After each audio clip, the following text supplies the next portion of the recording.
हम जब भगवान को फूल अर्पित करते हैं ना, पूजा करते हैं, तो क्या बासी फूल अर्पित करते हो कि 2 दिन का पहले का चलो चढ़ा दो भगवान? बिल्कुल नहीं, बिल्कुल नहीं करते हो भाई। कई लोग अक्सर ये बात पूछते हैं कि उस तक चलने की उम्र क्या है, इतनी जल्दी क्या है कि उस के बताए रास्ते पे चलो। ईश्वर प्राप्ति की उम्र क्या है, भक्ति भजन करने की उम्र क्या है, ये तो बाद की बात है। 60 साल के बाद सोचेंगे, तब करेंगे। अभी तो ज़िंदगी दी है भगवान ने, खुश रहो, ऐश करो, मस्ती करो, ज़िंदगी जियो भरपूर, ये कहते हैं। देखिए 60 के बाद आप क्या बैठेंगे, क्या बैठ पाएंगे? बोलिए बोलिए। बिल्कुल नहीं बैठ पाएंगे।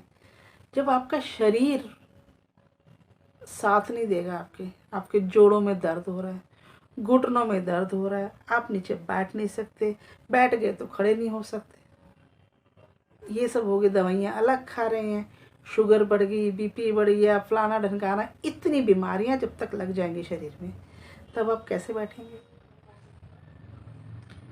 जब बैठेंगे नहीं तो पहुंचेंगे कैसे? रास्ते पे तो चलना पड़ेगा ना जनाब। तो 60 के बाद तो कुछ भी संभव नहीं है। जैसे हम बच्चे को पढ़ना सिखाते हैं बचपन में, एक उम्र होती है 3+ में हम स्कूल में डाल देते हैं, ठीक है।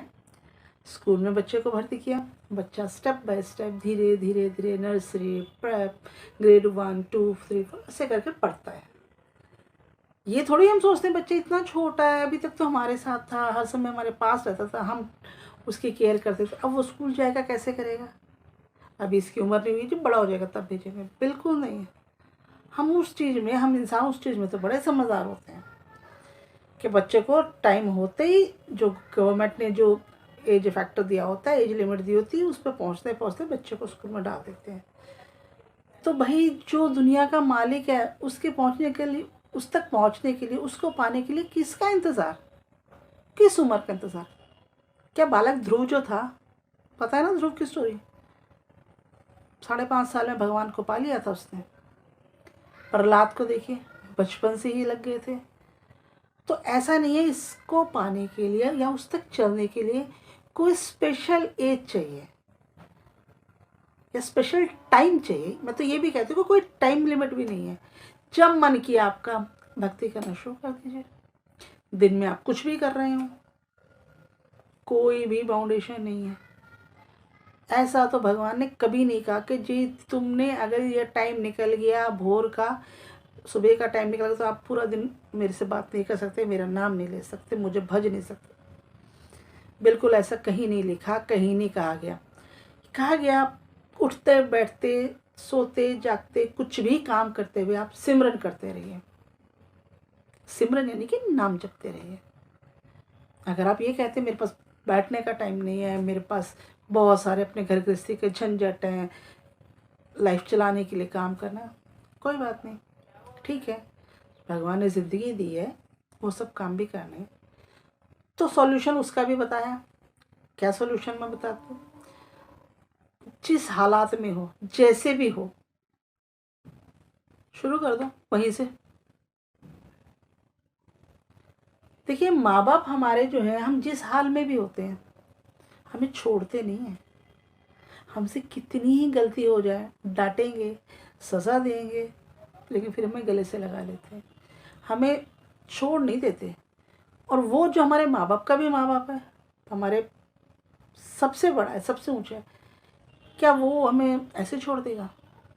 बिल्कुल नहीं। जब भी आप चाहें, जिस उम्र में आप चाहें, ताज़े ताज़े फूल खरीद कर लाते हो, ला के भगवान को चढ़ाते हो। तो जब भगवान ने ये आपको शरीर दिया हुआ है, इसको ताज़ा ताज़ा क्यों नहीं उस पर अर्पित करते? बचपन से ही अपने बच्चों को संस्कार दीजिए। ये संस्कार तो हम नहीं देने हैं, हमने ही उन्हें बताना है, हमने उन्हें अपनी संस्कृति का, अपने धर्म का, अपनी चीज़ों के बारे में बताना है। कोई और नहीं आएगा बताने के लिए। जैसे आप और चीज़ें सिखाते हैं, वैसे ही उनको वो भी सिखाइए कि बेटा आपको सुबह उठेंगे तो आपको ये एक मंत्र बोलना, मंत्र होते कितने बड़े, 2 लाइन के, वो आप बचपन से बोलेंगे बच्चे को याद हो जाएगा। बच्चा बहुत जल्दी याद करता है, आपसे ज़्यादा जल्दी याद करता है। थैंक्स करना सिखाइए उसको। देखिए जैसे ही आप ये बचपन में जो चीज़ डाल देंगे ना, जो बीज बचपन से पड़ जाता है। आपको ABCD आती है ना, कि आप इतने साल हो गए आप भूले? सोते में उठा के कोई पूछ ले आप फटाक से बता देंगे। क्यों? क्योंकि वो आपके अंदर बस गई है। जैसे जो लोग गार्डनिंग करते हैं, खेती करते हैं, उनको पता है कि बीजों को कितनी अच्छी ज़मीन बना के डाला जाता है, वो उतने अच्छे से फल देते हैं।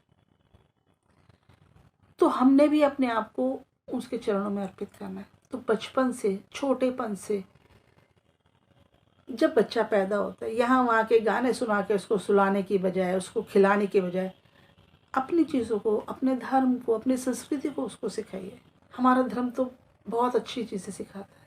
धर्म में ये नहीं कहती बाकी धर्म नहीं सिखाते हैं, लेकिन हमारा चीज़ें बहुत अच्छी चीज़ें सिखाता है आपको। उसमें तो उठने के, जागने के, सोने के, खाने के, पीने के, धन्यवाद करने के, पश्चाताप करने के, माफ़ी, हर चीज़ का चीज़ बताता है।